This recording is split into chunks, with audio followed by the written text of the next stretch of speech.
առաջարկում են հայրմերով սկսենք։ Ոտքի կանգնենք հայրմերն ասենք, որ Աստված մեզ իմացություն ու խելք ու շնորհք կա։ Օրհնյալ Տեր մեր Հիսուս Քրիստոս ամեն, Հայր մեր, որ հետքինց ես սուրբ Եղիցի անուն քո,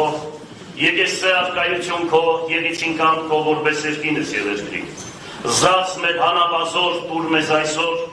եւ թող մեզ սպարտիս մեր, որովհետեւ մեկ փողոնք մեր ոնց պարտաբանած։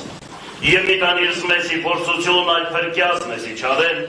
զիփոյ արկայություն եւ զորություն եւ փառք հավիտյանս ամեն, իմաստություն հոր Հիսուս, տուր ինձ իմաստություն, ըստ բարիս խորի եւ խոսի եւ գործի, առաջի քո ամենայն ժամ, իջար խորհրդոց, իբանից եւ ի գործոց փրկյացիս եւ ողորմյա քո արարածոց եւ ինձ բազմամելիս։ Ըստ գործս ձեռած մերոց ուղիղ արա իմես Տեր, ըստ գործս ձեռած մերոց հաջողյա մեզ Տեր, փառք, հոր եւ որդվոր եւ ոգույն սրբո, այժմ եւ միշտ եւ հավիտյանս հավիտենից ամեն։ Շնորհակալություն։